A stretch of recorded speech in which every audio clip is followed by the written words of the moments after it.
വടകര ഇക്കുറി തൂത്തുവാരുമെന്ന് പറഞ്ഞ ഷാഫി പറമ്പിലിന്റെ വാക്കുകൾക്ക് പൊന്നുമില്ല. ടിപിയുടെ ഓർമ്മകൾ ഉറങ്ങുന്ന മണ്ണിൽ ഇക്കുറി വലിയ വിജയമാണ് RMPയും UDFും നേടിയത്. ഷാഫി ഇമ്പാക്ട് ഉണ്ടാകുമെന്ന് നേരത്തെ തന്നെ പ്രവചനം വന്ന വടകരയിലെ ഒഞ്ചിയത്ത് അതിലും വലിയ വിജയമാണ് നേടാൻ സാധിച്ചത്. ആകെയുള്ള സീറ്റിൽ നിലവിൽ 7 സീറ്റിലാണ് RMP വിജയിച്ചത്. 5 സീറ്റിൽ UDFും വിജയിച്ചിട്ടുണ്ട്. ആകെ 12 സീറ്റിലാണ് നിലവിൽ ഫലം വന്നിരിക്കുന്നത്. അട്ടിമറികൾ ഉണ്ടായില്ലെങ്കിൽ TP ചന്ദ്രശേഖരന്റെ ഓർമ്മകൾ ഉറങ്ങുന്ന വടകരയും ഒഞ്ചിയവും UDFിന്റെ കയ്യിൽ ഭദ്രമായിരിക്കും. നിലവിൽ ഫലം വന്ന KPR നഗർ, പുതിയോട്ടം, ഒഞ്ചിയം തുടങ്ങിയ മേഖലകളിലാണ് RMP സ്ഥാനാർത്ഥികൾ വിജയിച്ചത്. വെള്ളിക്കുളങ്ങര, തയ്യിൽ തുടങ്ങിയ വാർഡുകളിൽ ജയം ഉറപ്പിച്ചിട്ടുണ്ട്. ഈ വാർത്ത നിങ്ങളിലേക്ക് എത്തുമ്പോൾ ഈ വാർഡുകളിൽ വിജയം പ്രഖ്യാപിച്ചിട്ടുണ്ടാകുമെന്ന് ഉറപ്പാണ്. ഷാഫി പറമ്പിൽ പറന്നു നടന്ന് പ്രചാരണം നയിച്ച മേഖലകളാണ് ഇത്. അവിടെയുള്ള പാർട്ടി ഗ്രാമങ്ങളിലടക്കം ഇപ്പോൾ UDF വിജയം പിടിച്ചെടുത്തിരിക്കുകയാണ്. പ്രാദേശികമായി വടകരയിലും പരിസര പ്രദേശങ്ങളിലും മാത്രം ശക്തിയുള്ള പാർട്ടിയാണ് RMP.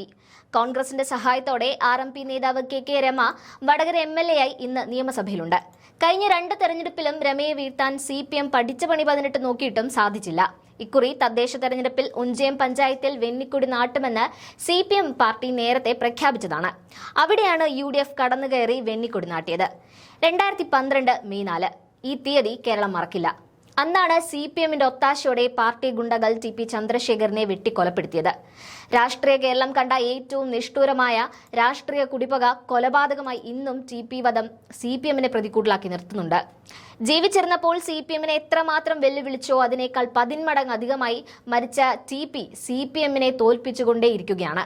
TP ഇല്ലാതായതിനു ശേഷം ഒരിക്കൽ പോലും വടകര പാർലമെന്റ് മണ്ഡലം CPMനെയോ ഇടതുപക്ഷത്തെയോ അനുഗ്രഹിച്ചിട്ടില്ല. നിയമസഭയിലും അത് തന്നെ സംഭവിച്ചു. ഒടുവിൽ തദ്ദേശ തെരഞ്ഞെടുപ്പിലും ആ ട്രെൻഡ് തന്നെ തുടരുകയാണ്. വീണ്ടും തദ്ദേശ തെരഞ്ഞെടുപ്പിന് കളമൊരുങ്ങിയപ്പോൾ TPയുടെ ഓർമ്മകളിൽ ജ്വലിച്ചു നിൽക്കുകയാണ് ഒഞ്ചിയം എന്ന ഗ്രാമം. CPMന്റെ അഭിമാനമായ പ്രദേശമായിരുന്നു ഒഞ്ചിയം.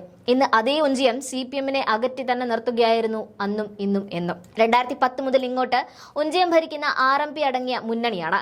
CPMുമായി തെറ്റിപ്പിരിഞ്ഞ് TP ഉണ്ടാക്കിയ RMPയെ ഇല്ലാതാക്കുമെന്ന് CPM വെല്ലുവിളി നടത്തിയിട്ട് 1/4 നൂറ്റാണ്ട് പിന്നിടുകയാണ്. എന്നാൽ TPയെ ഭൂമുഖത്ത് നിന്ന് ഇല്ലാതാക്കാൻ സാധിച്ച ശത്രുക്കൾക്ക് ആ ഓർമ്മകൾക്ക് മുന്നിൽ എന്നും അടിതെറ്റുകയാണ്. കഴിഞ്ഞ തദ്ദേശ തെരഞ്ഞെടുപ്പിൽ RMPക്ക് കടുത്ത വെല്ലുവിളി ഉയർത്തുവാൻ CPMന് സാധിച്ചിരുന്നു. RMPയുടെ ചില സിറ്റിംഗ് സീറ്റുകൾ പിടിച്ചെടുക്കാൻ സാധിച്ച CPM ഇക്കുറി ഒഞ്ചിയം തന്നെ കൈപ്പിടിയിൽ ഒതുക്കുമെന്നാണ് വെല്ലുവിളിച്ചത്. എന്നാൽ TPയുടെ ചോര വീണ മണ്ണ് RMPയുടെ കയ്യിൽ ഭദ്രമായിരിക്കുമെന്ന് KK രമ പ്രഖ്യാപിച്ചിരിക്കുകയാണ്. ഇന്നും CPM RMPയെ ഭയക്കുന്നുണ്ട്. അതുകൊണ്ട് എളുപ്പത്തിലൊന്നും ഒഞ്ചിയം പിടിക്കാൻ CPMന് സാധിക്കുമെന്ന് കരുതേണ്ട എന്ന ശക്തമായ താക്കീതും KK രമ CPMന് നൽകുന്നുണ്ട്. TP ഇന്നും ചർച്ചയാകുന്ന മണ്ണാണ് ഒഞ്ചിയം. TP ഇന്നും ഇവിടെ ജീവിക്കുന്നുണ്ടെന്നാണ് രമ പറയുന്നത്. ഒഞ്ചിയത്ത് ശക്തി തിരിച്ചു പിടിച്ചെന്നാണ് നേരത്തെ CPM അവകാശപ്പെട്ടത്. പാർട്ടി വിട്ടവരിൽ ഏറെ പേരും തിരിച്ചെത്തി. 2010 ശേഷം ഓരോ തവണയും സീറ്റ് വർദ്ധിപ്പിച്ചതാണ് CPMന്റെ അവകാശവാദം. എന്നാൽ ഷാഫി എത്തിയതിന് പിന്നാലെ പുതിയ ഊർജം കണ്ടെത്തിയ UDF ഇപ്പോൾ കുതിക്കുകയാണെന്നും കാണാൻ സാധിക്കും.